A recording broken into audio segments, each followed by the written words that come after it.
ओम श्री गणेशाय नमः। जय श्रीमन्नारायण, जय आदिशक्ति माता। गुरुर्ब्रह्मा गुरुर्विष्णु गुरुर्देव महेश्वरः, गुरुर्साक्षात् परम ब्रह्म तस्मै श्री गुरुवे नमः। प्रिय भक्तों, जैसा कि आप जानते हैं, आषाढ़ मास की गुरु पूर्णिमा है। तो आइए श्रवण करते हैं गुरु पूर्णिमा की पौराणिक कथा।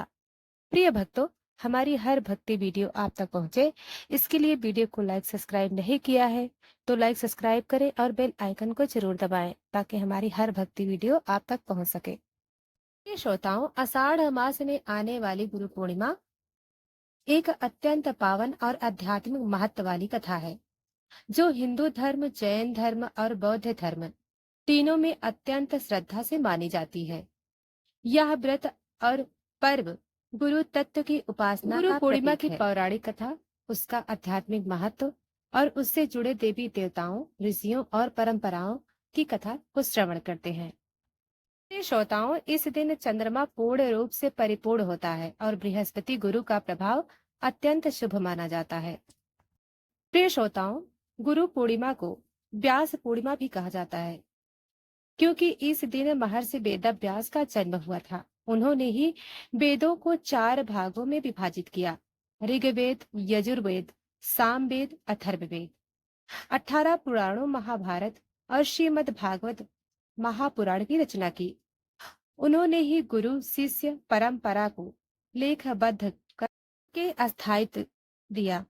पुराणों के अनुसार जब सतयुग का अंत हो रहा था और कलयुग की छाया पड़ने लगी, तब देवताओं और ऋषियों को यह चिंता हुई कि सनातन ज्ञान और वेद शास्त्रों का स्वरूप लुप्त न हो जाए। तब परम ब्रह्म भगवान विष्णु ने एक अंश से पराशर मुनि के पुत्र के रूप में अवतार लिया, जो बाद में वेदव्यास के नाम से प्रसिद्ध हुए। व्यास जी ने सभी वेदों, उपनिषदों, पुराणों और स्मृतियों को व्यवस्थित किया, जिससे ज्ञान का संप्रेषण सरल हो गया। इसलिए गुरु पूर्णिमा के दिन महर्षि वेदव्यास की पूजा करके अपने सभी गुरुओं का स्मरण किया जाता है। नंबर 2, भगवान शिव आदि गुरु की कथा। शैव परंपरा में भगवान शिव को प्रथम गुरु, आदि गुरु माना जाता है। वे हिमालय में ध्यान मग्न हो गए और सप्त ऋषियों को योग शास्त्र का ज्ञान दिया। यह घटना आषाढ़ पूर्णिमा के दिन ही घटित हुई थी।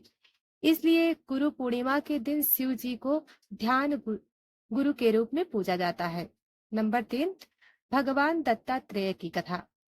त्रिदेव ब्रह्मा, विष्णु, महेश के संयुक्त रूप में भगवान दत्तात्रेय को भी गुरु का स्वरूप माना गया है।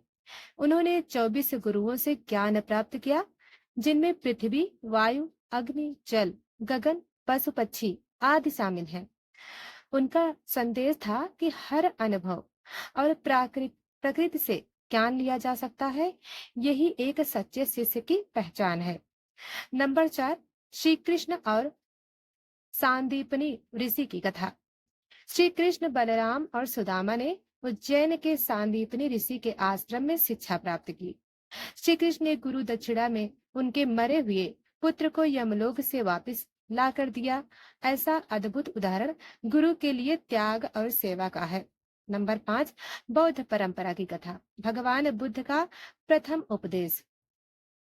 बौद्ध धर्म में गुरु पूर्णिमा का विशेष महत्व है, क्योंकि इस दिन भगवान बुद्ध ने सरनाथ में पंचवर्गीय भिक्षुओं को अपना पहला उपदेश दिया। इसे धर्म चक्र प्रवर्तन कहा गया। इस दिन बौद्ध अनुयायियों के लिए अत्यंत पवित्र है। गुरु पूर्णिमा की पूजा विधि। प्रातः स्नान करके श्वेत वस्त्र धारण करें। नंबर 2, घर या मंदिर में अपने गुरु की, वेदव्यास जी या भगवान शिव की मूर्ति या चित्र स्थापित करें। नंबर 3, पंचोपचार या षोडशोपचार पूजा करें। पुष्प, दीप, धूप, अक्षत, नैवेद्य आदि से। नंबर 4, गुरु गुरुर ब्रह्मा गुरुर विष्णु गुरुर्देवो महेश्वरा मंत्र का जाप करें। नंबर 5, अपने जीवन के आध्यात्मिक, सामाजिक, सांस्कृतिक गुरु का स्मरण करें और उन्हें प्रणाम करें। नंबर 6, व्रत रखें, ब्रह्मचर्य का पालन करें और अन्न दान करें। प्रिय श्रोताओं, गुरु पूर्णिमा केवल एक पर्व नहीं बल्कि संस्कार और समर्पण का उत्सव है। यह वह दिन है जब हम उस ज्योति को प्रणाम करते हैं जिसने हमें अंधकार से प्रकाश की ओर ले जाने का कार्य किया। प्रिय श्रोताओं, अब आइए ऋषि अत्रि का आश्रम और अग्नि की गोद से उत्पन्न बालक एक बहुत ही प्रेरणादायक क- कथा को श्रवण करते हैं।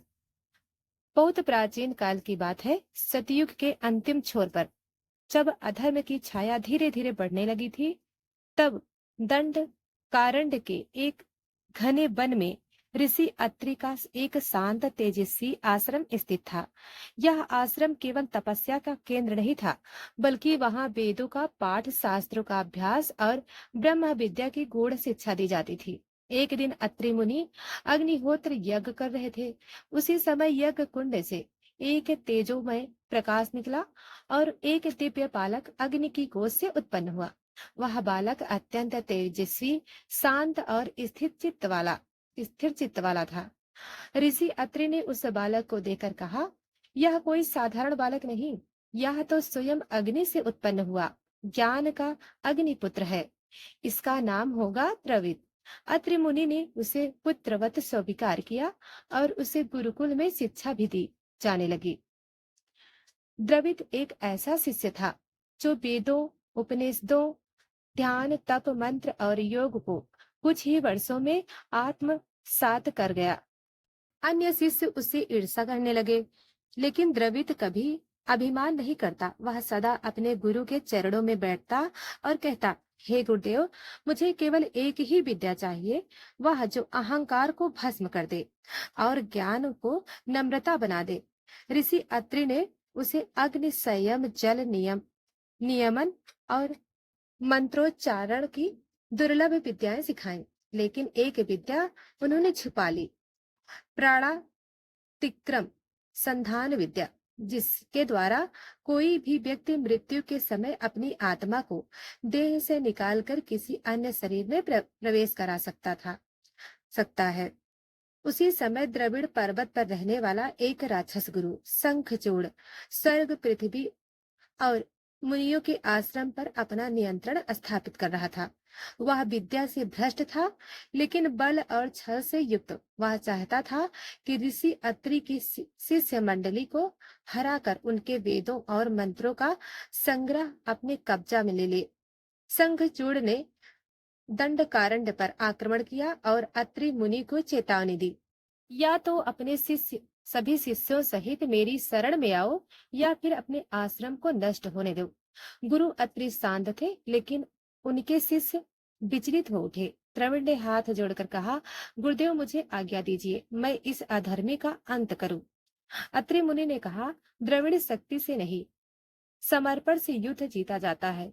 यह समय है आत्म बलिदान का, ना कि प्रतिशोध का। उन्होंने द्रविड़ को एक आदेश दिया, शंखचूड़ को पराजित करने से पूर्व तुम्हें प्राणातिक्रम संधान विद्या को प्राप्त करना होगा। परंतु इस विद्या का दान गुरु केवल तभी करता है जब शिष्य अपनी सर्वस्व त्यागने को तैयार हो। क्या तुम तैयार हो? द्रविड़ ने निसंकोच उत्तर दिया, मेरा शरीर, मेरी आत्मा, मेरा ज्ञान सब आपके चरणों में अर्पित है गुरुदेव। अत्रि मुनि ने द्रविड़ को अग्निकुंड के सामने खड़ा किया और कहा, यदि तुम निस्वार्थ हो तो यह अग्नि तुम्हें जला नहीं पाएगी, लेकिन यदि कोई भी अहंकार शेष है तो तुम भस्म हो जाओगे। यही तुम्हारी परीक्षा है। द्रविड़ ने बिना भय के अग्निकुंड में प्रवेश किया। पूरी आश्रम मंडली स्तब्ध रह गई। अग्नि में एक तेज प्रकाश फूटा और कुछ क्षणों के बाद द्रविड़ उसमें से बाहर आए, शांत, शांतितम। उनके शरीर पर कोई आंच नहीं थी। तभी आकाशवाणी हुई, यह शिष्य अब गुरु के योग्य है। ऋषि अत्रि ने उन्हें प्राणातिक्रम संधान विद्या प्रदान की और आशीर्वाद दिया, तुम अब ब्रह्म ज्ञानी हो। शंखचूड़ का अंत निकट है। द्रविड़ अब केवल योद्धा नहीं थे, वे ज्ञान और त्याग के जीवंत स्वरूप बन चुके थे। उन्होंने युद्ध नहीं किया, बल्कि शंखचूड़ के सामने गए और शांत स्वर में कहा, आओ मैं तुम्हें वह दिखाऊं जिसे तुम सदा से जीतना चाहते थे। अज्ञान का अंत। शंखचूड़ ने उन पर प्रहार किया, लेकिन हर प्रहार स्वयं उसकी शक्ति को नष्ट करता गया। अंततः द्रविड़ ने प्राणातिक्रम विद्या का प्रयोग किया और शंखचूड़ की आत्मा में प्रवेश कर उसके भीतर से मोह, द्वेष और हिंसा को भस्म कर दिया। शंखचूड़ शांत हो गया। उसने हाथ जोड़ लिए। मैंने पहली बार एक सच्चे शिष्य में गुरु के तेज को देखा है। इसके बाद द्रविड़ ने अपना शरीर त्याग दिया। उनकी आत्मा ब्रह्मलोक चली गई। ऋषि अत्रि ने शिष्यों से कहा, द्रविड़ अब शरीर में नहीं, लेकिन जो गुरु के लिए जीता है वह सदा के लिए अमर हो जाता है।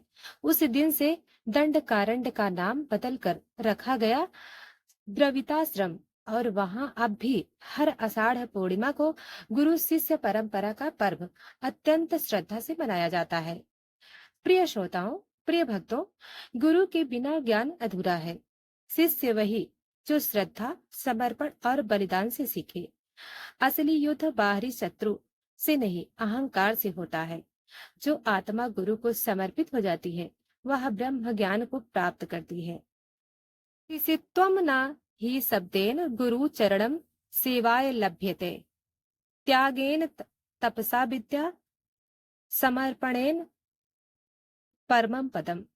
गुरु के बिना ना वेद, ना ज्ञान, ना यज्ञ सफल, ना कोई ध्यान। जो शिष्य बने अग्नि सा शुद्ध, वही पाए ब्रह्म का बध। यदि आपके जीवन में कोई ऐसा व्यक्ति है जिसने आपको अंधकार से प्रकाश की ओर लाया हो, तो वही आपका सच्चा गुरु है। प्रिय भक्तों, आज ही उसे स्मरण करें, नमन करें और कहें, गुरुर् ब्रह्मा गुरुर् विष्णु गुरुर्देवे महेश्वरा, गुरुर् साक्षात परम ब्रह्म तस्मै श्री गुरुवे नमः। प्रिय भक्तों, आपको अगर यह कथा अच्छी लगी हो तो वीडियो को लाइक करके चैनल को सब्सक्राइब करें और कमेंट में हमें जरूर बताएं आपको यह कथा कैसी लगी। धन्यवाद।